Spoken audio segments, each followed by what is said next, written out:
വിനീത് ശ്രീനിവാസൻ നായകനായെത്തി ഒരു ജാതിജാതകം സിനിമയെ വിമർശിച്ച് രംഗത്തെത്തിയിരിക്കുകയാണ് ബിഗ് ബോസ് താരം അഭിഷേക് ജയദീപും അമ്മ ശ്രീത ജയദീപും.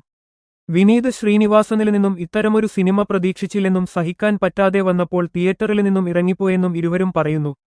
മൈൽസ്റ്റോൺ മേക്കേഴ്സിനു നൽകിയ അഭിമുഖത്തിൽ സംസാരിക്കുകയായിരുന്നു അഭിഷേകും ശ്രീതയും. ശ്രീത പറഞ്ഞതിങ്ങനെ: ഞാനും അമ്മയും അഭിഷേകും കൂടിയാണ് സിനിമ കാണാന് പോയത്. പകുതിക്ക് വച്ച് ഇറങ്ങിപ്പോന്നു. ഞാൻ ഇനി തുടർന്ന് കാണാൻ ഇരിക്കുന്നില്ലെന്ന് പറഞ്ഞാണ് ഇറങ്ങിപ്പോന്നത്. സോഷ്യൽ മീഡിയയിൽ വരുന്ന കമന്റുകളുണ്ടല്ലോ, അതുതന്നെ പച്ചയ്ക്ക് ഇങ്ങനെ പറഞ്ഞുകൊണ്ടിരിക്കുകയാണ് ആ സിനിമ മുഴുവന്. എന്റെ അമ്മയ്ക്കു പോലും വിഷമമായിപ്പോയി.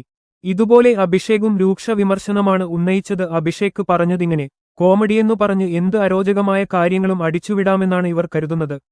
വിനീത് ശ്രീനിവാസൻ എന്ന നടനിൽ നിന്നും നമ്മളിത് പ്രതീക്ഷിക്കുന്നേയില്ല. എത്ര നല്ല സിനിമകൾ നൽകിയിട്ടുള്ള ആളാണ് അദ്ദേഹം. ഇതിൽ അദ്ദേഹം അഭിനയിക്കുന്നേ ഉള്ളൂ. എങ്കിലും തിരക്കഥ ഒക്കെ വായിച്ചിട്ടില്ലേ സമ്മതം മൂളൂ. എല്ലാം പറഞ്ഞിട്ട് അവസാനം ഇതൊന്നും ഒന്നുമല്ലെന്ന രീതിയിൽ ഒരു മെസ്സേജ് കൊടുത്തു. നമ്മുടെ സമൂഹത്തിൽ ഇതുകൊണ്ട് ഒരു കാര്യവുമില്ല. കാരണം അവസാനത്തെ മെസ്സേജ് ഒന്നും അവര് കാണില്ല. അത്രയധികം നെഗറ്റീവ് ആ സിനിമയിൽ പറഞ്ഞിട്ടുണ്ട്. അതിൽ കാണിച്ചിരിക്കുന്ന ലെസ്ബിയൻ കഥാപാത്രങ്ങൾക്കും കൃത്യതയില്ല. പിന്നെ മഴവില്ല് എന്ന് ഇടയ്ക്കിടയ്ക്ക് പുച്ഛിച്ചു പറയുന്നുണ്ട്. അതും വിനീത് ശ്രീനിവാസനെപ്പോലെ ഇത്ര വലിയ നടൻ. ജനുവരി 31 ആയിരുന്നു ഒരു ജാതിജാതകം തിയേറ്ററുകളിൽ എത്തിയത്. കോമഡിക്ക് പ്രാധാന്യമുള്ള ചിത്രം വിവാഹപ്രായം കഴിഞ്ഞ യുവാവിന്റെ കഥയാണ് പറഞ്ഞത്. വിനീത് ശ്രീനിവാസൻ പ്രധാന വേഷത്തിലെത്തിയ സിനിമ സംവിധാനം ചെയ്തത് എം. മോഹനനാണ്. സിനിമ മുഴുവൻ കാണാതെ ഇത്തരത്തിൽ അഭിപ്രായം പറയുന്നത് ശരിയാണോ? നിങ്ങളുടെ അഭിപ്രായം എന്തുതന്നെയായാലും കമന്റ് ആയി രേഖപ്പെടുത്തുക.